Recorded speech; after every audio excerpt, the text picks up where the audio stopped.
Hello again, Year 10.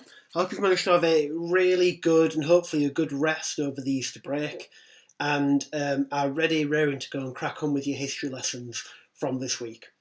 Now, this morning, the lesson is going to come in two parts. The first bit is going to be a recap of a lot of the stuff you've done so far. The second part, the last 10 or 15 minutes, I'm going to teach you a little bit of something new before we crack on with the rest of the topic from later this week. Also later this week, we're going to do the feedback from the 16-mark questions you did before Easter. So keep an eye out on Google Classroom because your teachers will be reading through those this week and giving you feedback through Google Classroom. Now, to do your work today, there's a few different ways you can do it. If you'd like, if you've got access to a computer and it's easy to type it in, then you can do your work today directly into the box. Everything you see that is in grey in that Google Sheets document is an area where you can type your answers directly into the work. As well, later on in the lesson, you'll see there's lots of areas in grey for you to take notes during today's lesson. If you don't have access to a computer, then you can simply do your work on a pen. Sorry, you can do your work using a pen and paper. Just take your notes and then at the end of this, take a picture of it on your phone and submit it to Google Classroom just like you were before Easter. You can complete this lesson in whatever way is easiest for you, in whichever way means you can make your notes as thorough and detailed as possible. So, let's make a start. As always, we're going to start the lesson with a quiz. So can you please pause the video now and take 2 minutes to complete the quiz, either directly in the Word document or on your piece of paper. Pause the video and do the quiz now.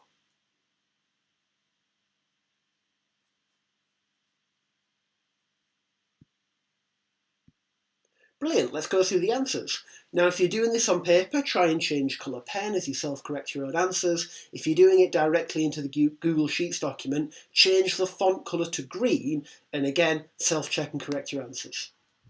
So number 1, the answer was Caldbeck Hill. 2 is he disbanded the Fjord. Now 3 is the Battle of Gate Fulford first, then the Battle of Stamford Bridge second. 4 is Jimmy Carter. 5 is 1979.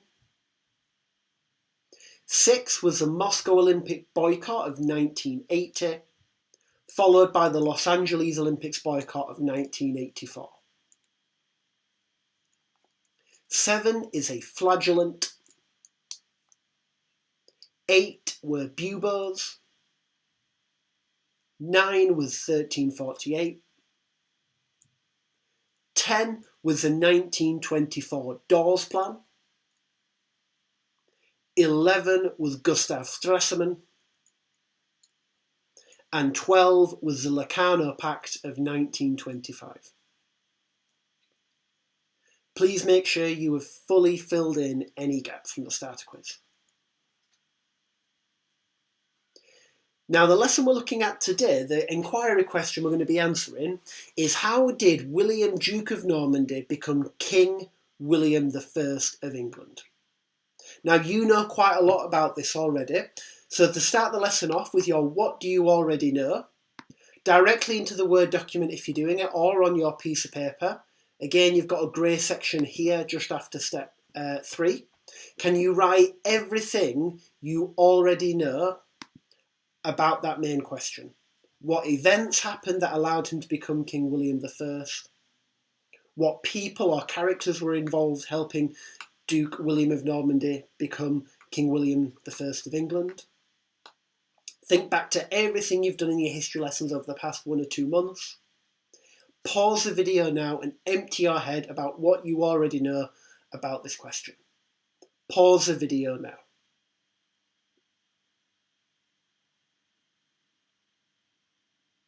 Excellent. Now that's a really important step, especially after a 2-week Easter break, because when you try and recall everything in your memory, then that strengthens those memories for the long term. And like I said, that's especially important after a long break like we've just had over Easter.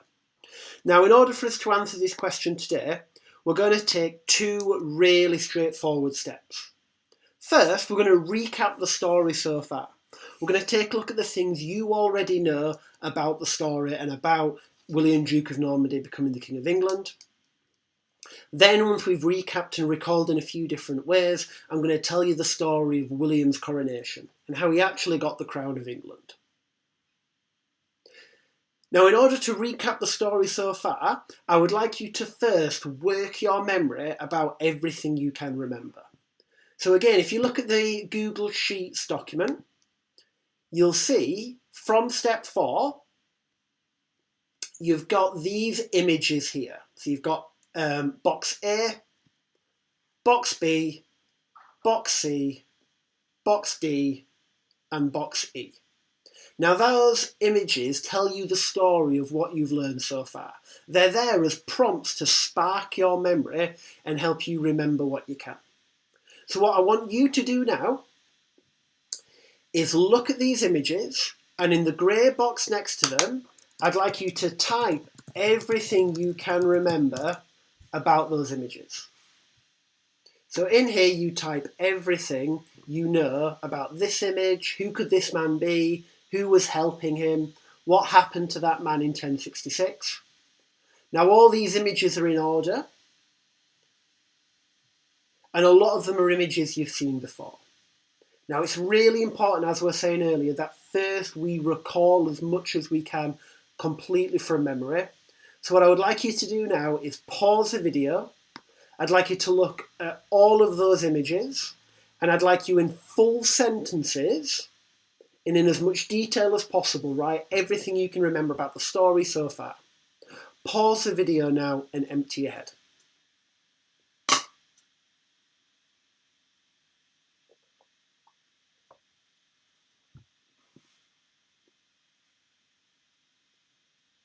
Fantastic. Now that you've emptied your head, I'm not going to give you all of the answers straight away. What I'm going to do is give you some prompts and some pointers to try and help you spark some of those memories back to life. So if you take a look at your screen now, what you will see in a moment, if it loads, there you go. Now what you'll see here on the screen are a list of keywords and prompts that are going to help you to remember this information. Sorry, I need to fit them all on the screen. There you go, thanks for your patience there. Now what you'll see on the screen now is that list of prompts and those reminders that are going to help you to remember what's going on in those images.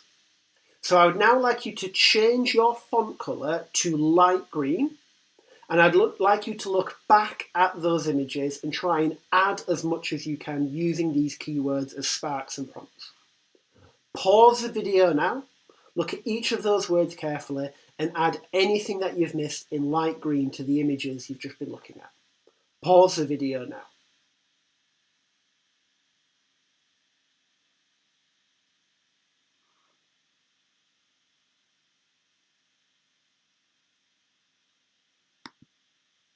Okay, brilliant. Thank you very much for doing that. Now, what we're going to do is I'm going to retell you the story, the very light, not very detailed overview of the things you've learned. It's really important that we recap it and fill in these gaps because the story that you'll be learning about in your next lesson will pick up directly from what you've just covered. Okay? So, as I'm talking to you now, as I'm kind of retelling you this information, I'd like you to change your font colour to a dark green and now add even more information to those grey boxes as we go. This is the third layer with the most support because I'm just going to tell you the answers. So if you're doing it in the Google Sheets document, dark green, type it straight in. If you're doing it on paper, can you change colour again? And now add anything that you've missed.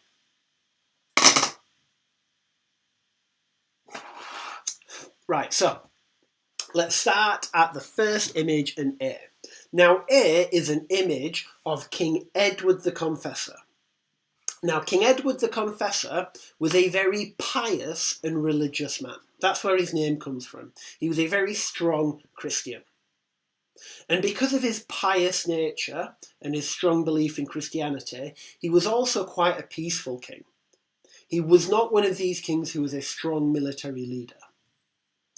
And because he wasn't a strong, tough king, the way he controlled England was through appearing like the legitimate king, by trying to be a good king that people would want to follow and people would want to be loyal to. But he also secured his position as king by getting help. And he got most of his help from his right-hand man, his sub-Regulus, Harold Godwinson, the Earl of Wessex. Now, the role of sub-Regulus is like the king's main assistant, his main advisor. Now, Harold Godwinson had a lot of experience because he'd been the Earl of Wessex, just like his father. Harold Godwinson's family also controlled much of England because 3 of his brothers were also earls of other earldoms. And in fact, the Godwinson family also had a family connection to Edward the Confessor because Harold Godwinson's sister, Edith of Wessex, was married to the king. All of this meant that Harold Godwinson had a close relationship as brother-in-law to Edward the Confessor, but they were also strong colleagues. They worked together very, very closely and had a very, very trusting working relationship. All of this made Harold Godwinson a very experienced leader of England. Somebody who had led the feud, he'd led the military, and he'd helped the king to rule the country. Now, on the 5th of January 1066, Edward the Confessor died. And this created a lot of problems because Edward the Confessor died without having any children. This meant it was difficult for the Witan, in theory, to choose the next king because there was no direct heir to the throne. And this created what is referred to as a succession crisis. Now, if you take a look at section B, I'm going to recap section B for you. Now, during the succession crisis, there were 4 contenders to the throne. There were 4 people who thought they should be the next king of England. Contender number 1 was William, Duke of Normandy. Now, William, Duke of Normandy was an experienced leader because, as his name suggests, he was a Duke of Normandy, a small state in what is today part of France. And he thought he had a legitimate claim to the English throne because of the embassy to Normandy, a trip where Edward the Confessor had sent his sub-Regulus Harold to Normandy to give a message to William.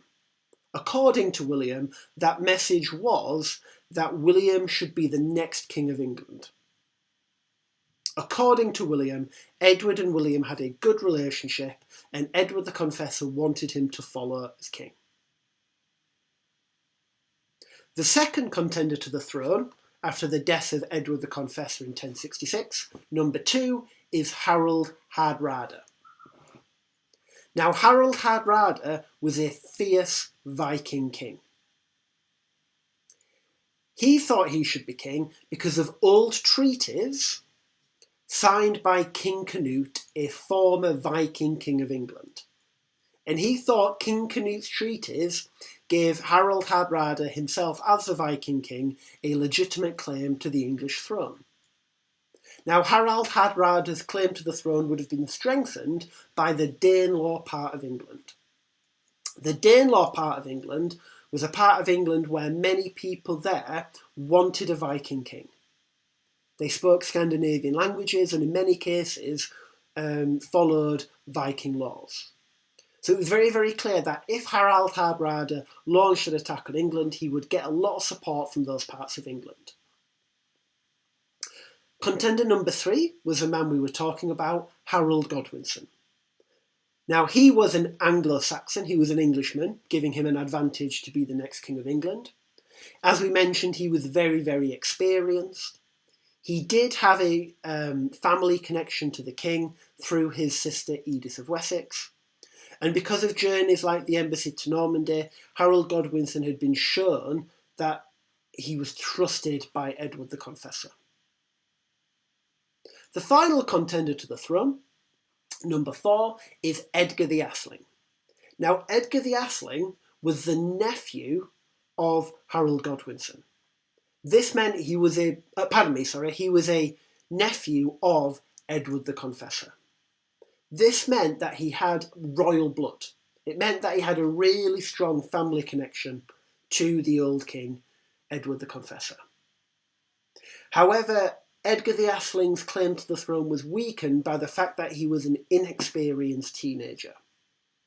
The Witan didn't really want Edgar the Atheling at the start of 1066 to be king because they didn't think he had what it took to be a strong leader of England.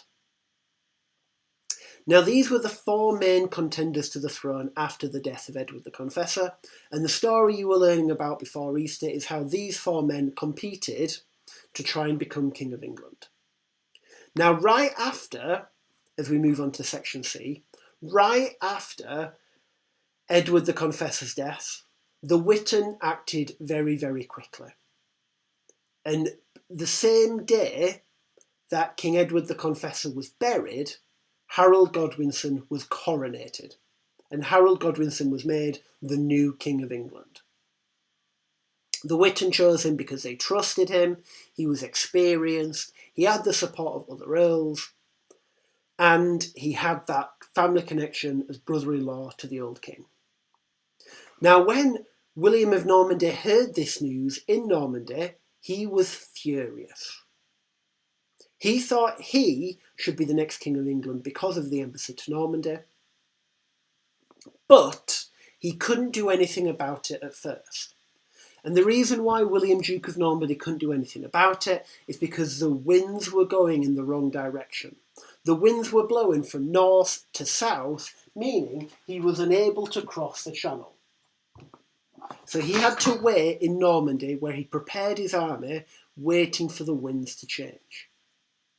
But because the winds were blowing from north to south, that gave the Vikings an advantage. It meant they could sail very easily and attack England, which is exactly what they did as we move to image D.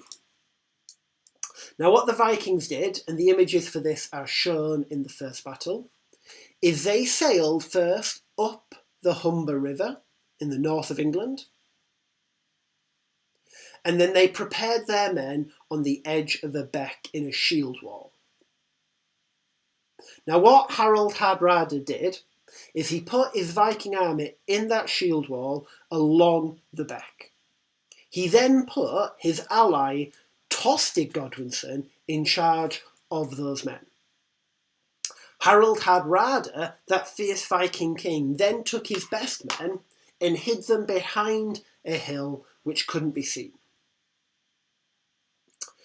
The Anglo-Saxon army for this battle was led by Edwin and Morcar, 2 northern Anglo-Saxon earls. The army was not led by King Harold Godwinson because he was in the south of England. The English also arranged their men in a shield wall to the north of the beck. Now, when the tide went out and the water left that beck, it was the start of the Battle of Gate Fulford. The fighting started between the Tostig Godwinson's Vikings and Edwin and Morcar's Vikings, fighting over that beck. This was where then Harold Hardrada used those men to get the element of surprise. Harold Godwinson led his men around the back of the Anglo-Saxon shield wall, and Harold Hardrada and his men were able to quite easily defeat the Anglo-Saxons. And there are stories that many of the Anglo-Saxon soldiers were killed there, and their bodies were left to collapse in the beck, and the Vikings actually walked over the Anglo-Saxon dead bodies. Now, the Vikings had that huge success at the Battle of Gate Fulford. They then marched north to York, where they were waiting for the delivery of hostages. Now, while they were waiting for delivery of hostages, which would have got them the loyalty of the people around them, King Harold Godwinson marched north to fight the Vikings. Harold Godwinson thought this is a point where he has to take it into his own hands, and he took the fjord and marched the hundreds of kilometres to York. He then met, before any battle, with Harald Hardrada and his brother Tostig Godwinson. He offered Tostig Godwinson the option to return to his side, to the Anglo-Saxons, but Tostig refused because King Harold wouldn't do anything for Harald Hardrada. This was then the Battle of Stamford Bridge, the second time the Vikings fought the Anglo-Saxons. Now, at the Battle of Stamford Bridge, the Vikings were defeated because the English had managed to get the element of surprise. Tostig Godwinson was killed, Harald Hardrada was killed as well. The Vikings who survived that battle went back to their ships and returned to Scandinavia. Now, this showed that Harold Godwinson had defeated his first contender to the throne, but unfortunately for Harold Godwinson, at the same time as this, the winds changed direction. And because the winds changed direction, William, Duke of Normandy, was able to cross the Channel and land in the south of England.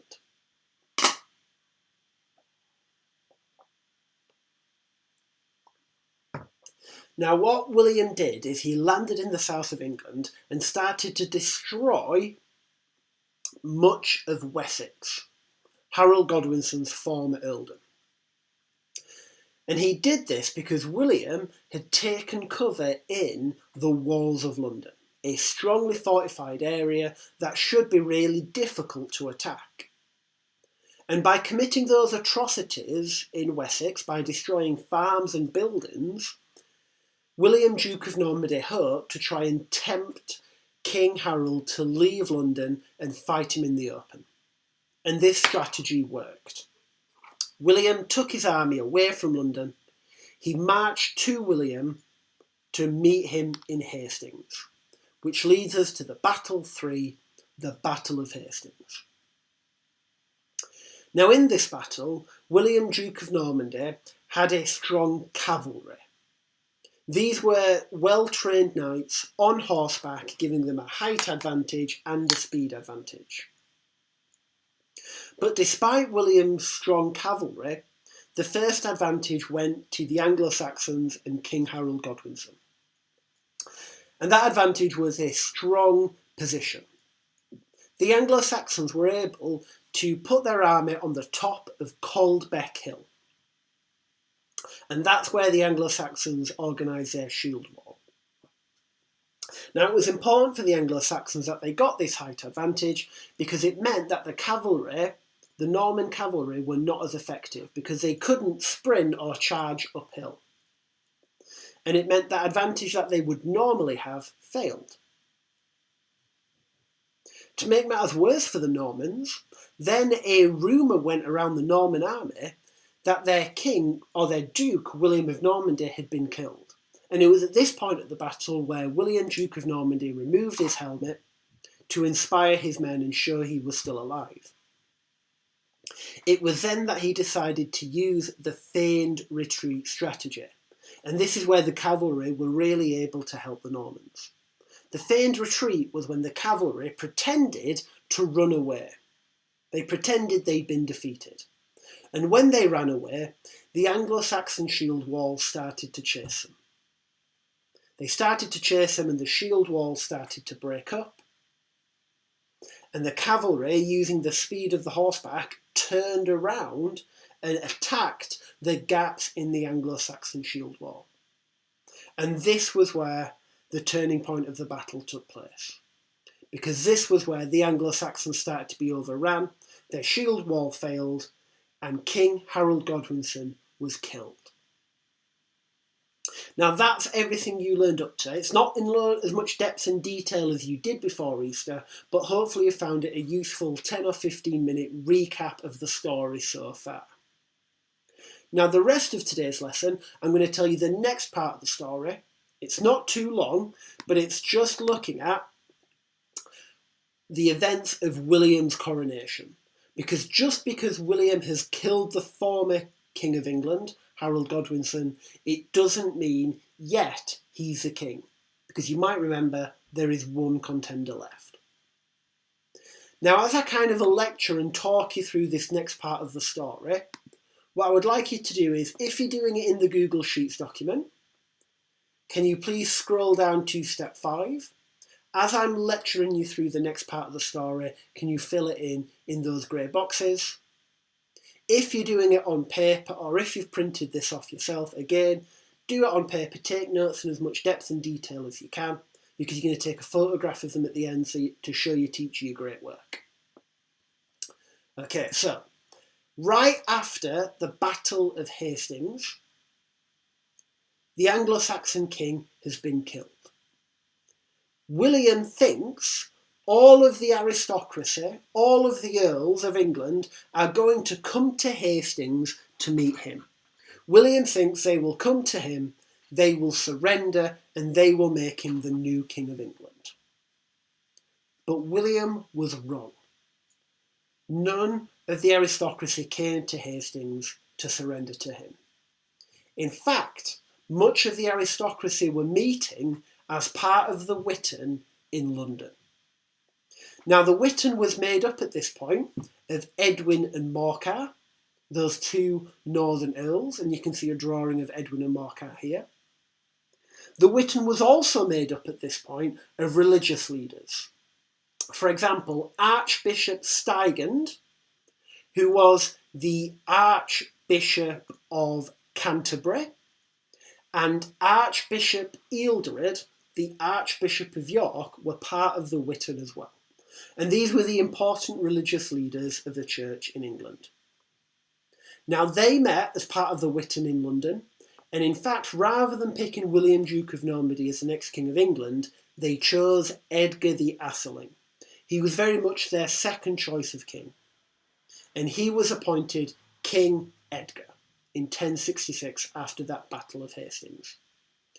As you can imagine, when news of this reached William, he was furious because he thought he should rightly be the next king. So William starts taking new steps to secure the English throne. And what he does is he doesn't march directly for London. What he does is he takes this indirect route along this red line. And the reason why he first marches to Dover is he wants to secure the south coast here. And by securing the south coast, he will make sure he's got that strong connection to the Channel so he can easily get more reinforcements from Normandy. He wants to keep those supply routes open to his home in Normandy. Once he secures the south coast, he then marches west towards Winchester. Now, Winchester's really important because it's where the English royal treasury was kept.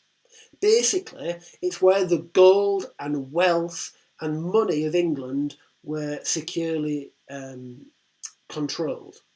And by marching there, William was able to send his men to seize the royal treasury. He basically managed to steal all of England's wealth, which would really, really weaken Edgar and the Witan and the Anglo-Saxon aristocrats, because essentially William has their gold now. Now, as William and his men march along that red line, they commit more and more atrocities. And in fact, they commit so many atrocities, they destroy more farmland, more homes, kill more Anglo-Saxon people to make the Anglo-Saxons even more frightened of him. And because of that, they become more and more intimidated. And what the Anglo-Saxons start doing when they see the Normans arrive in their village is they start leaving their homes and surrendering without a fight. They start bit by bit to pledge their loyalty to William rather than Edgar because of that intimidation and fear. And fear is a really key thing I want you to remember when you think about how William controls England, because over the next few weeks, more and more and more, he uses that fear to get loyalty. Now, as you can see from the red line, he doesn't march straight to London, he marches past London and then swings round from the north. And the reason why he's trying to surround London is because he knows the Witan and King Edgar in London will be safe behind the walls of London. As we mentioned, London was really strongly fortified, so William wanted to surround it and cut them off from the rest of England because he knows a direct attack will be very, very difficult. However, as he sweeps round from the north of England, he reaches the town of Berkhamsted and he is met by the Witan and by Edgar. And it's quite clear at this point that Edgar and the Witan have got no chance. They're going to be cut off from the rest of England. They're not going to be able to defeat William. So they decide to submit. They decide to surrender. And what happens is Edgar the Atheling and other members of the Witan, including Edwin and Morcar, they meet William and his army at Berkhamsted and they decide to give William the crown. They submit. They all swear an oath to obey William. They say he's the new rightful king. They give William the hostages to prove they'll be loyal, and they give him the crown. In return of receiving the crown, William promises to be a gracious lord. And effectively, he's promising to be a good, honest, and fair king. He says he's not going to be cruel. Now that he's king, he's going to be a good king to help England recover. And that event is known as the submission of the earls at Berkhamsted. The event where they give the crown and they surrender. Brilliant. So that's all the information you need to answer our inquiry question today. How did William, Duke of Normandy, become King William I of England? Now, just to finally get your ideas and the knowledge down of that question, if you look at the end of the document on Google Sheets, you'll see there are 4 questions in step 6 that I would like you to answer. Now, your answers need to be in full, formal, detailed sentences. I want you to push yourself for 2, 3, 4, 5 sentences to answer each question in as much detail as possible. Answer them directly in the grey boxes if you're doing it in the document or on paper, and then make sure you take a good clear picture. Now, step 6 is the final step that you have to do in this lesson, but if you've got time and you want to develop your understanding even further, step 7, there are some stretch activities where there are 2 extended readings for you to do, where you can add new information about what you've learned in that box there. If you click on those links, what you will see is a photocopy of 2 chapters from 2 books, which do a really good job of giving you even more information about these 2 events. So there's this one here which gives you more information about the Battle of Hastings. And then there's this one here which gives you even more information about the submission of the earls at Berkhamsted. So what you can do is you can read through these chapters. If you've got a printer or a tablet, maybe take them out and read them in the garden if it's a nice day. But you can read through them and take more notes in this box here or on paper to submit. Brilliant. Now that you've done that work, can you remember to click Hand In on Google Classroom so that your teacher can see the great work you've been doing? Then look out later in this week for your next lesson.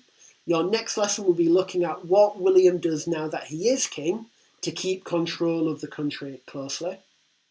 Your next lesson will also include some feedback for the 16-mark question you did before Easter. So you'll be able to do your green for growth on that 16-mark question that was submitted. As always, if you've got any question, don't hesitate to email your teacher directly and they will do what they can to answer any questions or solve any problems. Keep looking after yourself. Keep remembering to get some fresh air if you've got access to a garden or go take a walk. I look forward to hopefully seeing you again soon. Well done for getting your history work done in these unusual circumstances, and keep looking after yourself. Thanks. See you soon.